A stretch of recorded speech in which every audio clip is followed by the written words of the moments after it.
कानपुर गर्मी शुरू होते ही किस्को विभाग पर मनमानी के आरोप लगने लगे हैं। स्मार्ट और प्रीपेड मीटर व्यवस्था से बड़े बिजली बिल, ओवर बिलिंग और अघोषित कटौती समेत 5 प्रमुख समस्याओं को लेकर कानपुर महानगर कांग्रेस कमेटी ने किस्को मुख्यालय पहुंचकर डायरेक्टर कॉमर्शियल राकेश वाशरनेया को मांग पत्र सौंपा। कांग्रेस कार्यकर्ता तख्ती बैनर लेकर किस्को के खिलाफ प्रदर्शन करते हुए पहुंचे और उपभोक्ताओं की समस्याओं से अधिकारियों को अवगत कराया। जिला अध्यक्ष पवन गुप्ता ने आरोप लगाया कि प्रीपेड और स्मार्ट मीटर के नाम पर उपभोक्ताओं पर अतिरिक्त आर्थिक बोझ डाला जा रहा है और बिलों में अनियमितता बढ़ी है। उन्होंने बताया कि शहर में शिकायत निस्तारण के लिए केवल 4 केंद्र ही सक्रिय हैं, जिससे लोगों को काफी परेशानी का सामना करना पड़ रहा है। कांग्रेस ने बंद पड़े शिकायत केंद्रों को पुरानी व्यवस्था के तहत फिर से शुरू करने की मांग की है। मांग पत्र सौंपने के बाद किस्को अधिकारियों ने समस्याओं के जल्द समाधान का आश्वासन दिया। कांग्रेस नेताओं ने चेतावनी दी कि यदि समस्याओं का निस्तारण नहीं हुआ तो आंदोलन, धरना और प्रदर्शन तेज किया जाएगा। आज हम लोग किस्को के मुख्यालय पर आए हैं और हमारी मांग है कि जो प्रीपेड मीटर लगाए जा रहे हैं इसके विरोध में, क्योंकि तरह की समस्याएं हम सभी क्षेत्रवासियों को झेलनी पड़ रही हैं। अनाप शनाप बिजली के बिल बन के चले आ रहे हैं। तो आज इसी के विरोध में हमारे महानगर अध्यक्ष आदरणीय पवन गुप्ता जी के नेतृत्व में हम सभी लोग ज्ञापन प्रस्तुत किया है किस्को एमडी के मुख्यालय पर। और एक मांग है कि जनता बहुत त्रस्त है। एक तो बिजली की कटौती, अचानक आप लोग बिजली काट देते, 6-6 घंटे बिजली नहीं आती है, बच्चे परेशान हो रहे हैं, महिलाएं पीड़ित हो रही हैं। तो इस सब समस्याओं को लेकर के आज हम सब लोग यहाँ पर उपस्थित हुए और किस्को कर्मी को ज्ञापन दिया। नहीं, उन्होंने हमारी पूरी समस्या है, बाकी आपको अध्यक्ष जी बताएंगे। शहर की जनता जो है बिजली समस्याओं से त्रस्त है, त्राहिमाम हो रहा है, अघोषित बिजली कटौती हो रही है, प्रीपेड मीटर के नाम पे बहुत लोगों के साथ अन्याय हो रहा है, स्मार्ट मीटर में बिल बढ़ के आ रहा है। इन सब बातों को लेकर हम लोगों ने आज यहाँ पर किस्को एमडी से टाइम मांगा था, तो यहाँ पे उनको मांग पत्र अपना देने आए हैं। हमने उनके सामने अपनी मांग रखी, स्मार्ट मीटर की रीडिंग ज़्यादा आ रही है, उसकी जांच की जाए। नंबर 2, प्रीपेड मीटर किसी कीमत पर ना लगाए जाएं। नंबर 3, और जो अघोषित बिजली कटौती किसी कीमत पर ना हो। नंबर 4, यहाँ के अधिकारियों कर्मचारियों को संवेदनशील बनाया जाए। नंबर 5, जो पहले इनके शिकायतें सुनने के केंद्र पूरे शहर में थे उसको उन्होंने बंद कर दिए, अब 3 कर दिए हैं, 4 कर दिए हैं। हमने कहा उसका पहले की तरह विकेंद्रीकरण करके सब जगह शिकायती केंद्र सुने जाए, जिससे शिकायत जल्दी निस्तारण होगा।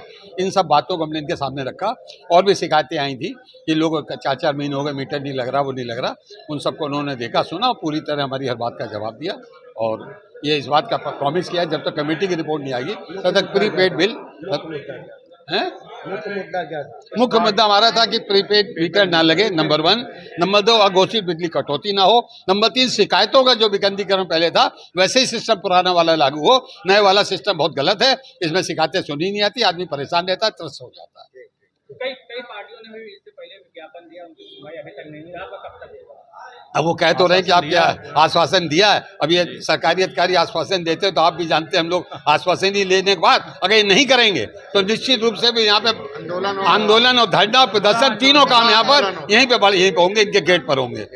आज कांग्रेस कमेटी, जो हमारे महानगर कांग्रेस कमेटी है, इसके सभी अध्यक्ष और बाकी उनके पदाधिकारी लोग हैं, सभी लोग आए हुए हैं और इन्होंने अपनी कुछ समस्याएं बताई हैं, उसका हमें ज्ञापन दिया है। इसमें मेन समस्याओं में इनका एक तो स्मार्ट मीटर जो आजकल हमारे लग रहे हैं, जो उसमें प्रीपेड और पोस्टपेड को लेकर के है। ये चाहते हैं कि प्रीपेड पे ना बदला जाए, जिसके ऊपर कमेटी एक बनी हुई है यूपी लेवल में, वो अपना निर्णय लेगी। जैसा निर्णय होगा उस हिसाब से कार्रवाई की जाएगी। एक इनकी डिमांड थी कि बैलेंस 0 होने के बाद कम से कम एक बार मैसेज आए और कम से कम 3 दिन तक जो है ना कटे। तो ये ऑलरेडी हम लोग फॉलो कर रहे हैं। कहीं पर अगर ऐसी कोई दिक्कत है तो उसको हम चेक करेंगे। 3 दिन का पहले हम जो है मैसेज भेज रहे हैं। इसमें एक चीज़ और बता दी जाए आपको कि सरकार ने ये भी निर्णय लिया है, जो 1 किलोवाट LMV1 है उसके लिए नेगेटिव होने के बाद भी 30 दिन तक निर्णय लिया गया कि कनेक्शन नहीं काटा जाएगा। इसके अलावा 2 किलोवाट LMV1 जो है घरेलू कनेक्शन जो है उसमें 200 रुपये या 3 दिन तक, अगर मतलब 3 दिन में मान लो 200 नहीं नेगेटिव हुआ है, ज़्यादा दिन में 10 दिन में हो रहा है, तो उसके बाद ही कनेक्शन काटा जाएगा। बाकी और जितनी भी तरह की विधाएं हैं उनके लिए 3 दिन का मिनिमम, नेगेटिव होने के बाद कम से कम 3 दिन का टाइम देने के बाद ही कनेक्शन कटेगा। एक तो ये है। इसके अलावा जो अघोषित बिजली कटौती के संबंध में एक उनका डिमांड है कि कोई भी कटौती, कभी कभी ऐसा हो जाता है कि कोई कारण से बिजली कट जाती है, लोगों को मालूम नहीं पड़ पाता, तो उसमें हमारे यहाँ सब स्टेशन पर व्हाट्सएप ग्रुप बने हुए हैं। मैंने नंबर उनसे कुछ ले करके उन लोगों को ऐड कर देंगे, जिससे कि कोई इस तरह की घटना होती है, इस तरह की स्थिति होती है, तो उनको भी जानकारी मिल पाए कि इस तरह फला वजह से बिजली नहीं आ रही है। और इस तरह की और भी कई और डिमांड्स हैं। तो मेन डिमांड तो ये भी स्मार्ट मीटर की और बिजली कटौती की।